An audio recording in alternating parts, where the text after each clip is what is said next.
اللہ تعالیٰ نے حضرت انسان کو اس دنیائے رنگ و بو میں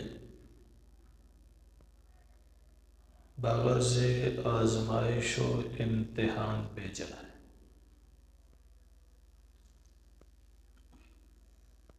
انہی آزمائشوں میں سے ایک بڑی آزمائش دولت بھی ہے، جیسا کہ قرآن مقدس میں فرمایا انما المال والاولاد فتنہ،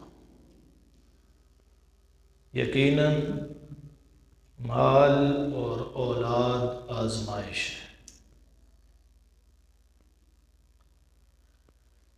اور اس آزمائش اور امتحان میں وہ شخص کامیاب ہے جو مال میں تصرف حکم الہی کے مطابق کرتا ہے، اور وہ شخص ناکام اور نامراد ہے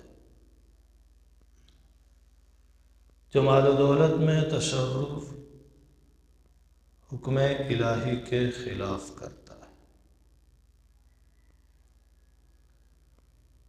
آسان لفظوں میں عرض کروں تو وہ بندہ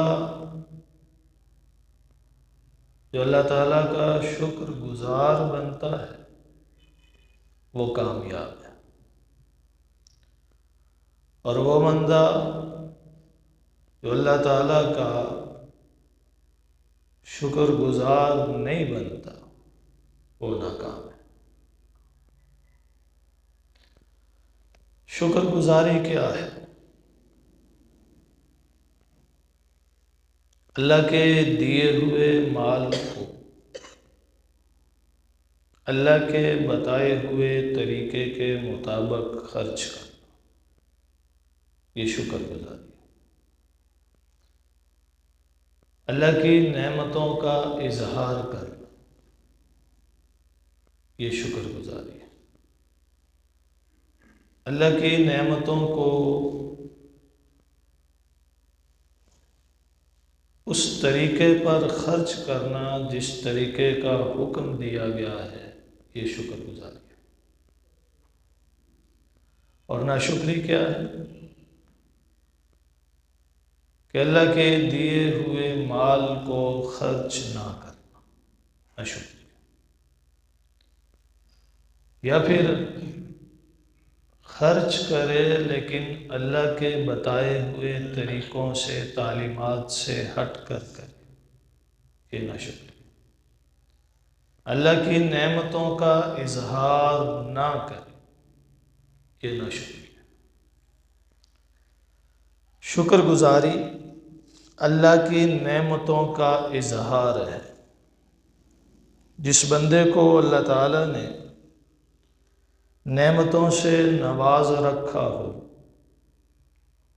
وہ ان نعمتوں کا اظہار کرے تو یہ شکر گزار ہے۔ اللہ نے اچھا کھانے کو دیا ہے تو اچھا کھائے، یہ شکر ہے۔ اچھا پہننے کو دیا ہے تو اچھا پہنے، یہ شکر ہے۔ اچھا رہنے کے لیے دیا ہے تو اچھا رہے، یہ شکر ہے۔ سہولیات کے لیے نعمتیں موجود ہیں تو ان سہولیات کو حاصل کرے، یہ شکر ہے۔ اور اگر اللہ کے دیے ہوئے کو خرچ نہ کرے، اپنی ذات پر بھی خرچ نہ کرے، دوسروں پر تو بڑی بات ہے، تو یہ ناشکری ہے۔ اچھا کھانے کی حیثیت ہے لیکن پھر بھی دال روٹی کھاتا رہے، ناشکری ہے۔ اچھا پہننے کی حیثیت ہے لیکن پھر بھی پھٹے پرانے کپڑے غریبوں کی سی حالت بنا کے رکھے، ناشکری ہے۔ اچھی سواری کی حیثیت اور پوزیشن ہے لیکن پھر بھی دھکے کھاتا پھرے، ناشکری۔ تو اللہ شکر گزار بندوں کو پسند کرتے ہیں، ناشکرے کو پسند نہیں کرتے۔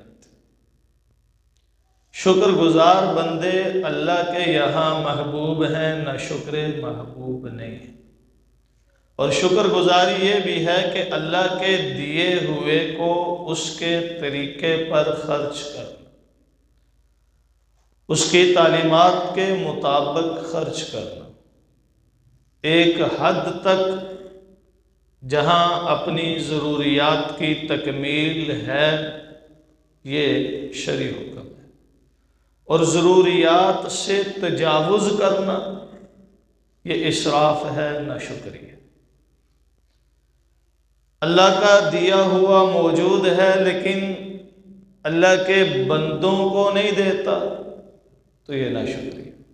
فرمایا وَآتِ ذَا الْقُرْبَى حَقَّهُ وَالْمِسْكِينَ وَابْنَ السَّبِيلِ، رشتہ داروں کو، مسکینوں کو، مسافروں کو ان کا حق دو۔ گویا جو تمہارے پاس مال ہے وہ سارا تمہارا نہیں ہے، اس میں رشتہ داروں کا بھی حق ہے، اس میں غریبوں، محتاجوں، ضرورت مندوں کا بھی حق ہے، اس میں مسافروں کا بھی حق ہے، اس میں ان لوگوں کا بھی حق ہے جو ضرورت مند ہے، اس میں ان لوگوں کا بھی حق ہے جو محتاج ہیں۔ اب وہ جو تمہارے پاس سوالی بن کے آیا وہ اس لیے آیا کیونکہ اس کا حق تمہارے پاس ہے، اور اگر تم کسی صاحب حق کو اس کا حق نہ دو تو تم ظالم، غریبوں کو ان کا حق نہ دو تو تم ظالم، محتاجوں رشتہ داروں کو ان کا حق نہ دو تو تم ظالم اور ناشکروں کی فہرست میں شامل ہوتے۔ قبیلہ بنو تمیم کا ایک شخص نبی مکرم صلی اللہ علیہ وسلم کی خدمت میں حاضر ہوا، عرض کیا اللہ کے رسول صلی اللہ علیہ وسلم میرے پاس بڑا مال و دولت ہے، اللہ کا دیا ہوا کثیر مقدار ہے، بتائیے میں کیا کروں؟ نبی مکرم صلی اللہ علیہ وسلم نے فرمایا اس میں سے زکوٰۃ نکال، کہ زکوٰۃ مال کو پاک کرتی ہے، پھر رشتہ داروں کو ان کا حق، مسکینوں کو ان کا حق، محتاجوں کو ان کا حق دو، سوالی کو عطا کرو۔ کہنے لگا اللہ کے رسول مجھے مختصر سا بتائیں جس کو میں سمجھ بھی سکوں، عمل بھی کر سکوں۔ تو نبی مکرم صلی اللہ علیہ وسلم نے یہ آیت پڑھی وَآتِ ذَا الْقُرْبَى حَقَّهُ وَالْمِسْكِينَ وَابْنَ السَّبِيلِ وَلَا تُبَذِّرْ تَبْذِيرًا، جو حقدار ہیں انہیں ان کا حق دو، اور جہاں ضرورت نہیں وہاں خرچ نہ کرو۔ مختصر یہ مال میں سے اللہ کے یہاں تصرف کا طریقہ ہے، اور یہ شکر گزاری کا آسان راستہ ہے۔ جو شکر گزار بنتے ہیں یعنی مال میں اللہ کے بتائے ہوئے طریقے کے مطابق خرچ کرتے ہیں، چاہے اپنی ذات پر ہو یا دوسروں، ان کے بارے میں فرمایا لَإِن شَكَرْتُمْ لَأَزِيدَنَّكُمْ، چونکہ خرچ کرتے ہوئے دماغ میں یہ خیال آتا ہے کہ جب میں کسی کو دوں گا میرا مال گھٹ جائے گا، کم ہو جائے گا، میرا مال تھوڑا رہ جائے گا۔ یہ خیال تب پیدا ہوتا ہے جب مال کی محبت دل میں پیوست ہو جائے، اور دل میں مال کی محبت نہیں ہونی چاہیے۔ مال ہونا برا نہیں ہے، مالدار ہونا برا نہیں ہے، اچھا اور مستحسن ہے، لیکن مال کی محبت کا ہونا برا ہے۔ دنیا میں رہنا برا نہیں ہے لیکن دنیا سے دل لگانا برا ہے۔ یہ جو خرچ کرتے ہوئے طرح طرح کے خدشات، شیطانی وساوس گھیرتے ہیں نا، اس کی بنیادی وجہ یہی ہے کہ مال کی محبت دل میں بیٹھی، اور یہی محبت نکالنے کے لیے اللہ تعالیٰ نے خرچ کرنے کا حکم دیا، لیکن ساتھ یہ بھی فرمایا کہ تم یہ دماغ میں جو خیال پالتے ہو نا کہ کم ہو جائے گا، یہ نکالو، اس لیے کہ جب تمہارے پاس کچھ نہیں تھا تمہیں کس نے دیا تھا؟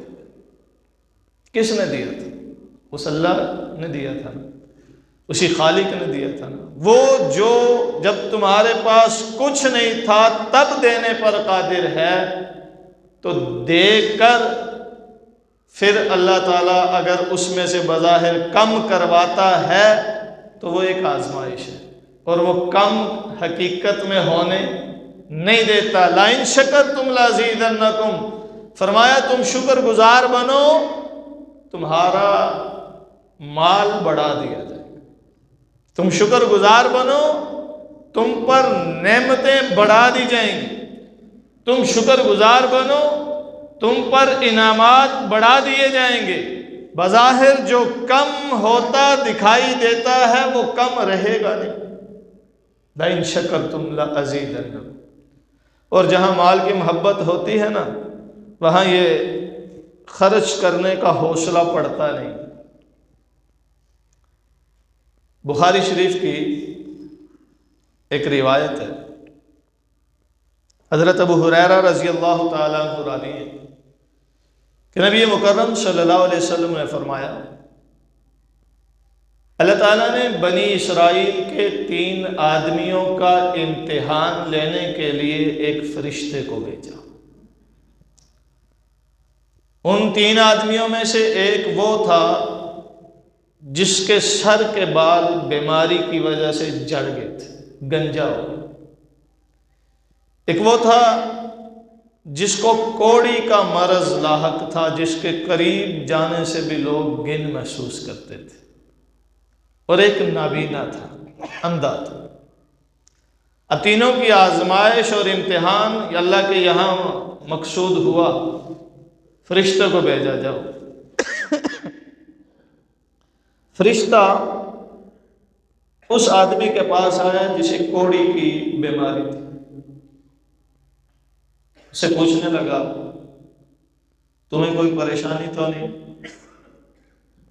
کہتا ہے ہاں پریشانی تو ہے کہ کوئی میرے پاس بھی نہیں آتا، مجھ سے نفرت کرتے ہیں، مجھے یہ جو کوڑ کی بیماری ہے نا، اس کی وجہ سے لوگ مجھ سے گن محسوس کرتے ہیں، نفرت کرتے ہیں، یہ کاش ختم ہو جائے تو میں اللہ کا بڑا شکر گزار بندہ بن جاؤں۔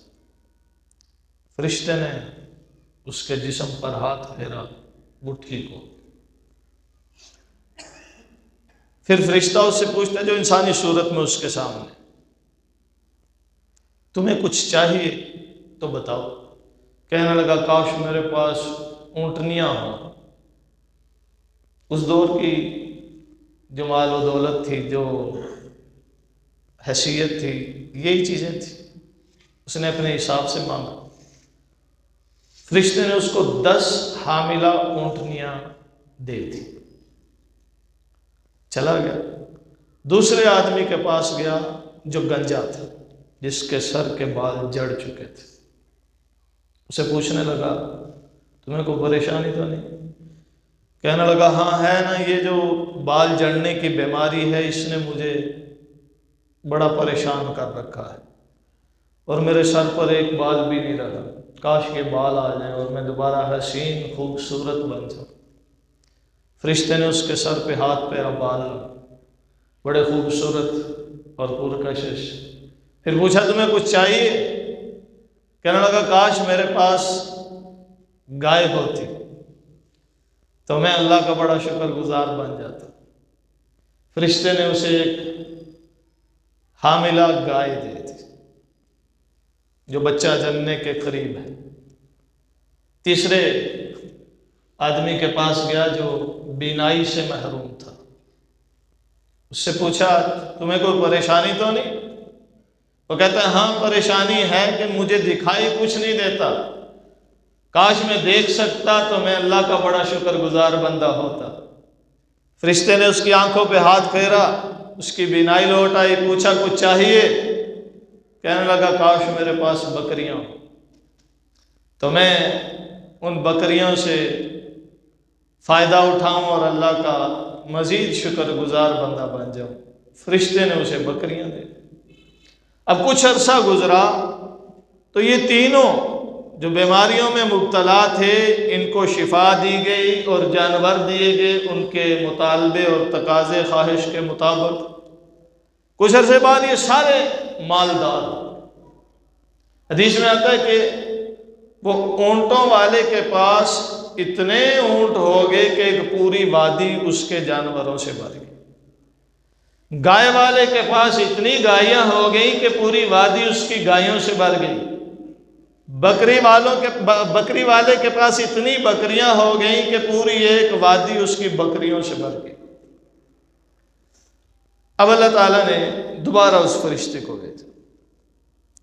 وہ پہلے اس آدمی کے پاس گیا جس کو کوڑ کی بیماری تھی، جسے اونٹوں کی دولت سے نوازا تھا۔ اسی صورت میں گیا جس صورت میں پہلے گیا تھا کہ بھائی میں بڑا پریشان ہوں، مسافر ہوں، بڑی دور منزل ہے، وسائل کوئی نہیں، زیادہ راہ کوئی نہیں، اگر تم ایک اونٹ مجھے دے دو تو میرا سفر آسانی سے کٹ جائے گا اور میں اپنی منزل کو پا لوں۔ وہ کہنے لگا جاؤ بھائی اپنا کام کرو، مجھ پر پہلے بڑی ذمہ داریاں ہیں، میں نے پہلے بہت سے حقوق ادا کرنے ہیں، گویا کہ میرے مال میں سے تمہیں دینے کے لیے کچھ نہیں۔ فرشتے نے کہا وہ وقت یاد کرو جب تمہارے پاس کچھ نہیں تھا، تم کوڑ کی بیماری میں مبتلا تھے، لوگ تم سے نفرت کرتے تھے، اللہ نے تمہیں اتنا مال دیا ہے، تھوڑا سا نکال لو گے تو کیا جائے۔ کہنے لگا جا جا کام کر، کس بیماری کی بات کرتا ہے؟ مجھے تو کبھی ایسی کوئی بیماری لگی ہی نہیں، میں تو خاندانی رئیس اور مالدار ہوں۔ اپنی اوقات بھول گیا، اس محسن کو بھی بھول گیا جو اس کی شفا کا ذریعہ اور سبب بنا تھا اور جس نے یہ سب کچھ اسے بظاہر دیا تھا۔ فرشتہ اس کے پاس سے لوٹ آیا، اس کے پاس گیا جو گنجا تھا، جسے گائیوں کا مال دیا تھا، اسے جا کے ایسے ہی اپنی پریشانی بتائی اور کہنے لگا ایک گائے اگر مل جاتی تو میرا سفر کٹ جاتا، منزل مل جاتی۔ کہنے لگا میں نے بڑی محنت سے یہ گائیاں بنائی ہیں، یہ میری محنت اور میری زندگی کی جمع پونجی ہے، یہ میں ایسے تو نہیں خرچ کر سکتا، پتہ نہیں تو کون کہاں سے آ گیا اور تجھے میں کیوں دوں، محنت میری، مال میرا، تجھے کس لیے دوں؟ کہنے لگا اللہ کے لیے۔ کہتا ہے جاؤ کام کرو اپنا، میں نہیں دے سکتا، کسی اور کے پاس جاؤ۔ اس نے کہا اپنا وہ پرانا وقت یاد کرو جب تمہارے پاس کچھ نہیں تھا، تم گنجے تھے، لوگ تم سے نفرت کرتے تھے، اللہ نے تمہیں صحت تندرستی سے نوازا، مال و دولت سے نوازا، اب اللہ کے راستے میں خرچ کرتے ہوئے تمہیں اتنا مال محبوب ہو گیا کہ نکال نہیں رہے۔ اس نے کہا ایسی کوئی بات نہیں، یہ میری محنت ہے، میں کبھی ایسا بیمار ہوا ہی نہیں۔ یہاں سے بھی مایوس واپس لوٹا۔ تیسرے اس آدمی کے پاس گیا جو نابینا تھا، جس کو بکریاں دی تھی، اسے کہنے لگا کہ میں اس طرح مسافر ہوں، منزل دور ہے، اگر ایک بکری مل جاتی تو میرا سفر کٹ جاتا، کھانے پینے کا انتظام ہو سکتا تھا، دودھ وغیرہ مل جاتا۔ اس نے کہا بھائی تم ضرورت مند ہو اور یہ جتنا مال ہے نا یہ میرا نہیں، میرے رب کا دیا ہوا ہے، اور میرے رب کا حکم ہے کہ ضرورت مندوں کو دیا جائے، لہٰذا اس میں سے جتنا تمہیں چاہیے لے جاؤ، میں نہیں روکتا۔ وہ فرشتہ اسے کہنے لگا میں ضرورت مند نہیں، میں تو رب کا بھیجا ہوا فرشتہ ہوں، تمہارا امتحان لینے آیا تھا، تم سے پہلے تمہارے 2 بھائی اس امتحان میں فیل ہو چکے ہیں اور رب کے یہاں تم کامیاب، اللہ کے یہاں تم پسندیدہ ٹھہرے ہو، اس لیے یہ مال تمہارے پاس رہے گا، اور وہ جنہوں نے انکار کیا تھا ان کا ختم۔ لَإِن شَكَرْتُمْ لَأَزِيدَنَّكُمْ، شکر گزاروں کو اللہ دیتے ہیں۔ اور ایسے کیسے ہو سکتا ہے کہ جو اللہ کا بندہ اللہ کے بندوں پر خرچ کرے اس کا مال اللہ گٹائے؟ ذرا سوچو نا، ایک باپ ہے وہ اپنے بچوں کو 10-10 روپے دیتا ہے، چیز لے لو، ان میں سے ایک بچہ اپنے 10 روپے کی چیز بھی 30 باقی بہن بھائیوں کو تینوں کو دے دیتا ہے۔ جس کو 10 روپے چاروں کو ملے، ایک نے اپنے 10 روپے بھی باقی بہن بھائیوں کو دے دیے، کھلا دیے۔ بتائیے باپ اس سے محبت کرے گا کہ نہیں کرے گا جس نے باقیوں کو کھلایا؟ کیوں؟ اس لیے کہ اس نے باپ کی باقی اولاد کا احساس کیا ہے، اور باپ کو یہ اس لیے محبوب ہے کہ اس نے وہ احساس کیا جو ایک باپ کا احساس ہوا کرتا ہے، اور باپ اسے زیادہ نوازے گا، اور آئندہ بھی جب دے گا تو زیادہ دے گا کہ یہ باقیوں کو کھلاتا ہے۔ باقیوں کو 10-10 دیتا ہے تو پھر اسے 20 دے گا کہ اس نے ان کو بھی کھلا دینا ہے، اس نے کون سا اکیلے کھانا ہے۔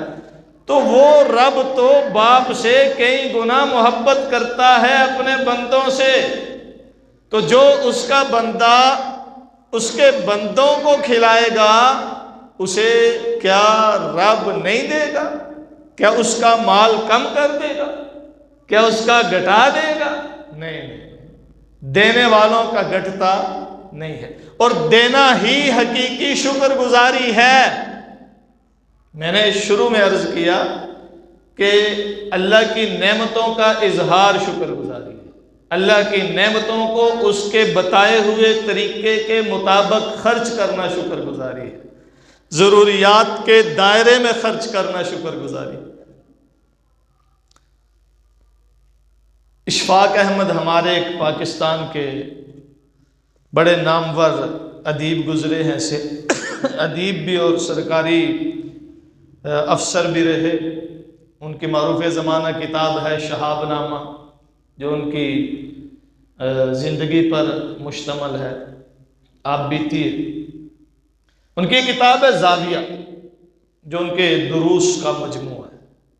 اس میں وہ ایک بات بیان کرتے ہیں، کہتے ہیں کہ میں ایک دفعہ میری اماں نے پراٹھے بنائے تھے، اور میں نے 2 پراٹھے کھائے، اور میں الحمدللہ کہہ کے اٹھا، تو میری اماں نے کہا پتر شکر کیا کر، اللہ جب نعمت دے تو شکر کیا کر۔ میں نے کہا اماں دیکھو، کھانے کے بعد میں نے الحمدللہ کہا تو ہے، شکر کیا تو ہے۔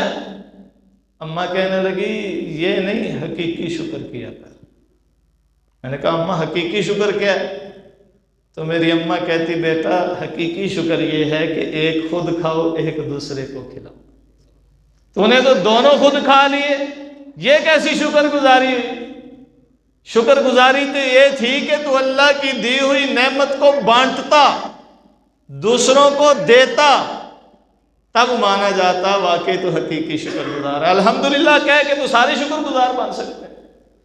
یہ شکر تو کسی کے لیے مشکل نہیں ہے، یہ قولی شکر تو سبھی کر سکتے ہیں، عملی شکر گزار بنو، عملی شکر گزار بننے کی ضرورت ہے۔ علامہ ابن جوزی نے ایک واقعہ اپنی کتابوں میں لکھا ہے، اور بڑا معروف واقعہ ہے۔ کہتے ہیں کہ اصفہان کے شہر میں ایک خامد اپنی بیوی کے ساتھ کھانا کھا رہا ہے، بڑا مالدار تھا اور بڑی دولت، ملوں کارخانوں کا مالک، نعمتیں رب کی اس کے دسترخوان پر وافر تھی۔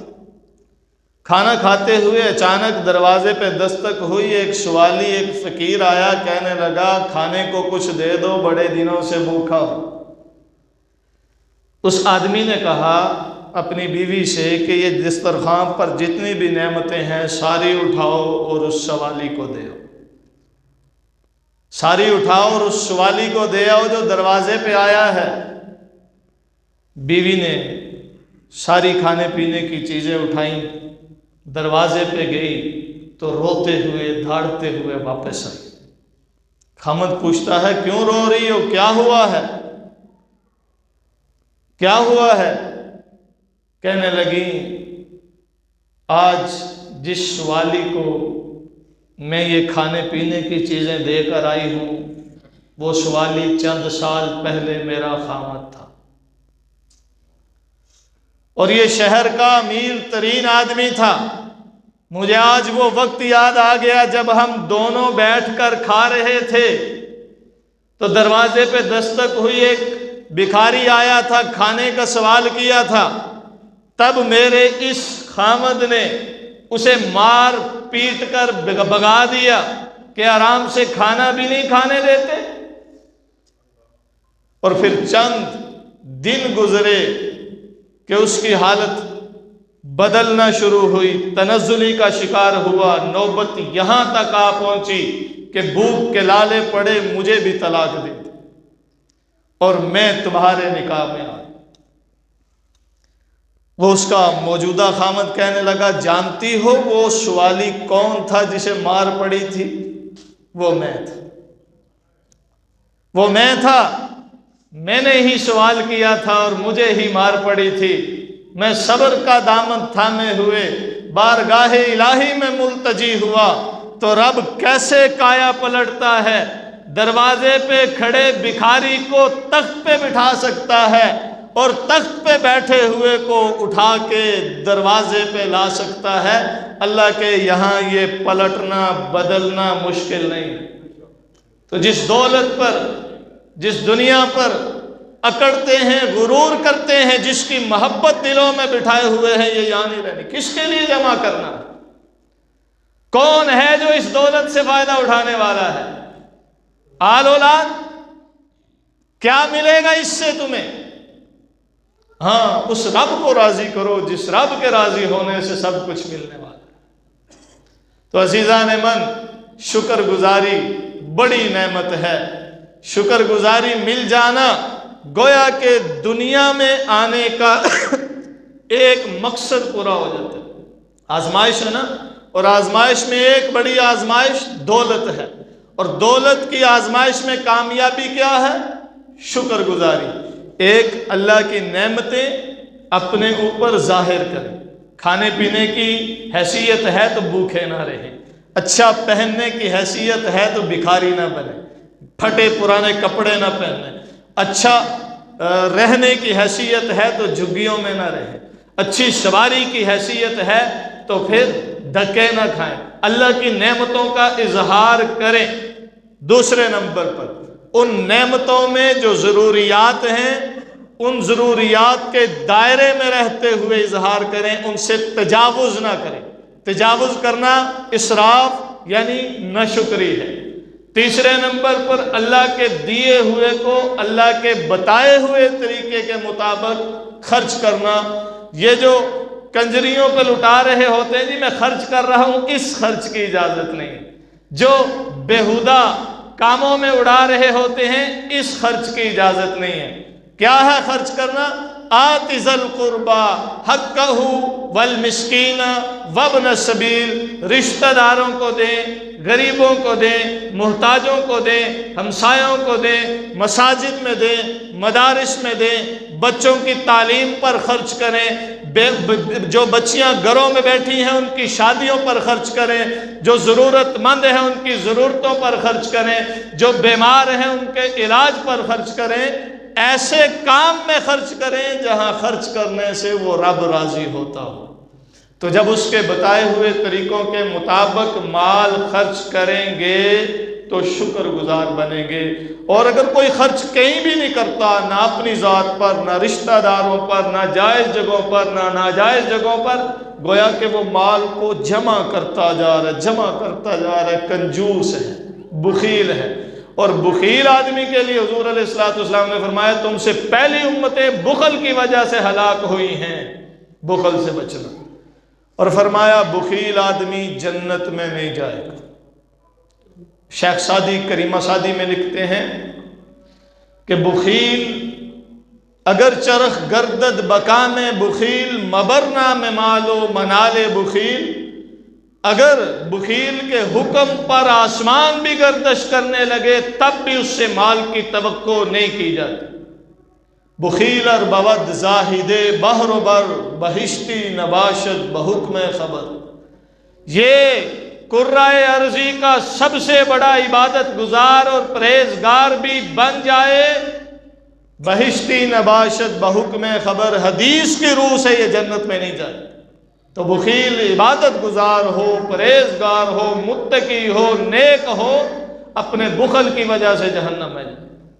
بخل اتنا بڑا جرم ہے، اس لیے اس مال کو صرف اس لیے کہ خرچ نہ ہو جائے، ختم نہ ہو جائے اور اپنے پاس جمع کرتے رہنا، یہ بھی سراسر حماقت ہے.